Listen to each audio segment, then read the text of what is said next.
Welcome to Dory Cote on Shamanism, a weekly podcast that explores one theme in shamanism throughout each month. Get comfortable, have a seat, and let's get started. Welcome to this week's podcast. Our topic this time is shamanism and children, something that I am very passionate about, and I look forward to having some conversations with you.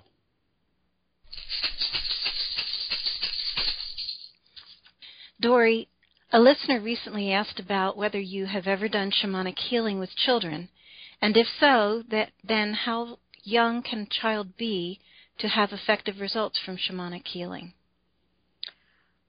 Yes, as I just alluded to in my brief intro, I have done quite a bit of shamanic healing with children, and it is something that I'm very passionate about. I stumbled into it, frankly, in the early days of my practice as a shamanic healer, and I was asked by a mother who I had worked with whether it was possible for me to work with her, I think then 3-year-old. He might have been 4, but I think he was 3. And I told her, frankly, I hadn't worked with a child before, but it was intriguing to me, and I love children, so I was willing to give it a go. And what transpired was nothing short of magic. I just absolutely fell in love with the concept of doing shamanic work with children. So to answer the question about how young can a child be, it really doesn't matter. I've worked with very young children who were not even verbal yet, infants who needed some kind of help because of a serious illness or some kind of a disorder that was upsetting the parents or, the caregivers. There are so many different ways that a shamanic practitioner can work with a child. The most important thing is to, think outside of the box or be prepared to be outside of the box and not have a plan about exactly how the work is going to evolve, because each child is unique and therefore each situation has its own uniqueness. I'm going to talk more about this during the course of these podcasts and the ways in which practitioners might think about approaching a different, each individual child, and not rely on the, quote, techniques that they've learned in their shamanic training, because for the most part, those are not going to work with children. So can you share with the listeners some of the techniques you have used yourself in your work with children?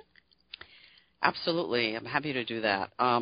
First of all, I don't like the use of the word techniques, because really once one gets into thinking that there's a technique that they can use, they are probably on the wrong track. The truth is that there are no techniques. There's just individuality and the approaching of the work from a spiritual dimension with each individual child. And it doesn't matter it does matter, of course, to some extent about the child's age, how you might approach that child. However, the most important thing is that each child brings their own uniqueness, and the way you work with that child then has to have its own uniqueness. For instance, if a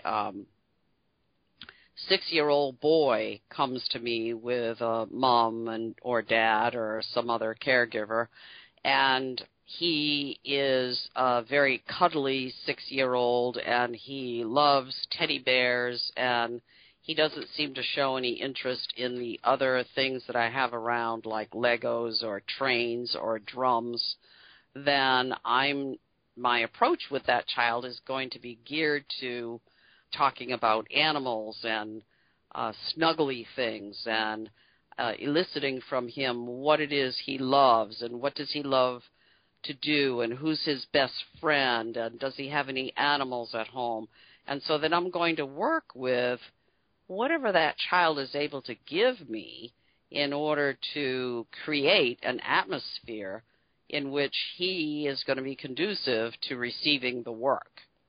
That's really the most important thing. And then you have to take the whole concept of techniques and just throw it out the window, because, for instance, if my audience is practitioners, then I would say to you, You've learned how to do shamanic extractions. You've learned how to do soul retrievals. You've learned how to do power animal retrievals.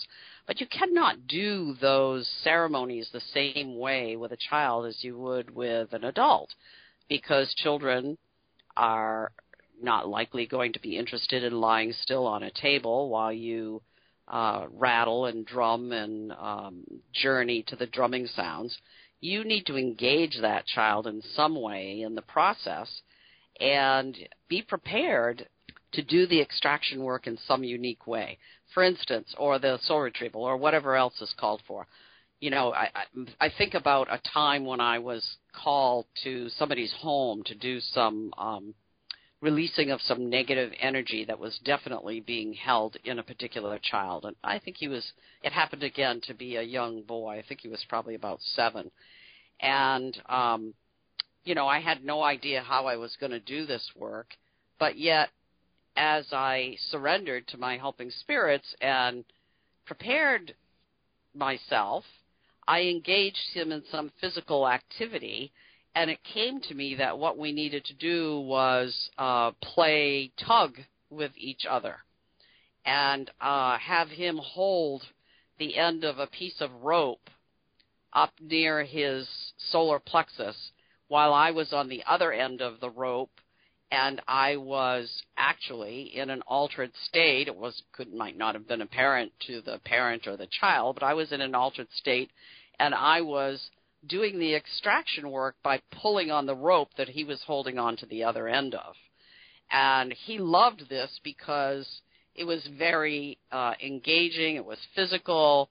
We were both, connected with one another, and I was able to, pull this negative spiritual energy from him and dump it into a bowl of water and splash around in the bowl of water, which he also thought was funny. And it was successful. And so that's how I did it with this particular child. But, if I have a 10-year-old female, I might have to do it a completely different way. And it's going to be unique in each case, depending upon the child, what they love, what engages them, and how comfortable they are with me.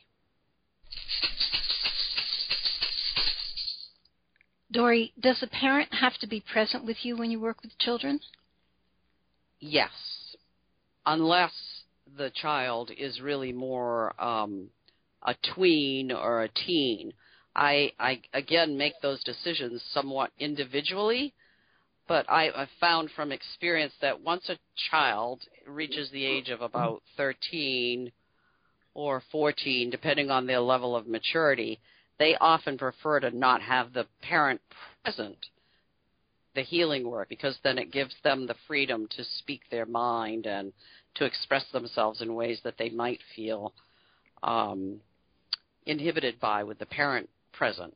However, the parent needs to be really involved in what transpires. I'm not somebody who believes in keeping secrets from a parent, because the parent needs to be engaged in what is going on in this child's life in order for there to be some meaningful shifts to take place. So each situation is unique, but as a rule of thumb, I don't even begin to question that I need a parent present if the child is under the age of 13 or 14. And again, it so much depends upon the maturity of the child and their comfort level. If a child is not comfortable being with me alone, then I would never question that. I kind of leave it to the child. So if a 14-year-old comes with her mom and she really wants to do this work with me alone, and the mom is okay with leaving her with me, and she really wants to work with me alone, then the decision is made. However, if that 14-year-old really wants her mom or dad or somebody else present in the session, I would never argue with that. It would be whatever the child wants.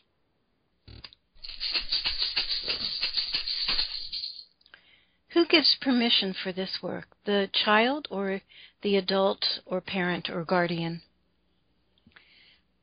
The permission, first of all, of course, comes from the parent when the child is younger, under the age of understanding that they're seeing a shamanic practitioner and the recipient of some powerful healing work. So if this child is 13, 14, or beyond, I would expect that child to be very much engaged in the decision-making process with their parent. But typically it's the parent who makes the appointment. However, I say this, no matter what that child's age is, I never proceed with the work without engaging the permission and the commitment of the child. Even if that child is only 3 years old, I would always say, well, are you okay with going over to the other side of the room and playing with these Legos with me, and let's see if we can create, an image of an animal together with the Legos. Are you open to that idea? So that the child feels like they have some power in what is going on. They're not just, like at a doctor's office where the doctor sits them on the table and says, roll your sleeve up because I'm going to give you a shot now. The child is engaged, and I always make it fun. If it's not fun, the child is not going to want to hang in with the work. It has to be fun. It has to be quick. It has to be engaging, and it has to involve something that child is going to like. And I want to go back to what I was talking about with the last question, and that is that I don't talk about what it is I've done with the child in the child's presence, other than using language that the child can understand.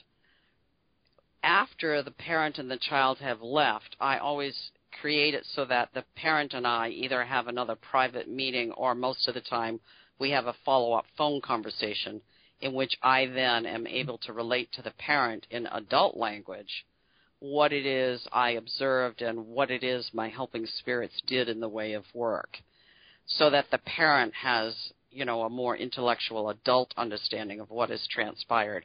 But with the child, I might say, oh, you had some yuckies. There were some yuckies in there, and I took those yuckies out. My power animal went in there and, did this or that. Or, if I'm doing a power animal retrieval, I get the child very engaged in, oh, my God, I brought back this amazing kangaroo, and the kangaroo was orange, and it was just jumping for joy about being your partner, your animal, that being with you. And, so I get the child engaged in all that. But then later I will have a conversation with the parent about what it is we did in some more precise kind of language.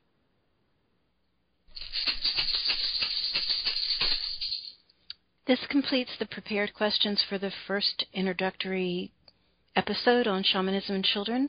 Is there anything you would like to add at this time? I really would only say I love this work so much, and I'm so passionate about it, that I encourage practitioners out there who might be part of this listening audience to think about whether working with children is something that they're called to. And, my experience is that not every shamanic practitioner is geared to working with children. You really have to love children. You have to understand that children are not adults in a little suit. They really are, they're children, and developmentally they're in a very different place than adults. And so you have to approach that with the child, and you have to be willing to do that. So if you don't love children and you don't understand anything about the developmental aspects of children, then you probably shouldn't be doing this work. But if you love children and you have some understanding of the development of children, then yes, open the door and do this work, because they are the future.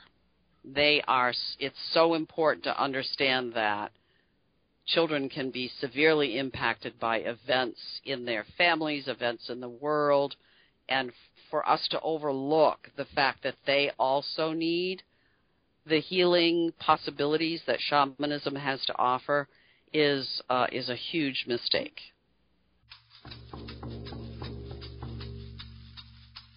Thank you for listening to Dory Cote on Shamanism. We'd love to hear your thoughts, stories, reactions, and questions. Come on over to dorycote.com and join the conversation. And tune in next week for more on this subject, or next month for a new subject. You can subscribe to this podcast in iTunes or sign up on dorycote.com to receive notices when the podcasts are posted. That's Dory, D-O-R-Y, and Cote, C-O-T-E.com. Drumming and rattling by Dory Cote and Terry Morgan. Technical assistance and audio production by JillHackett.com.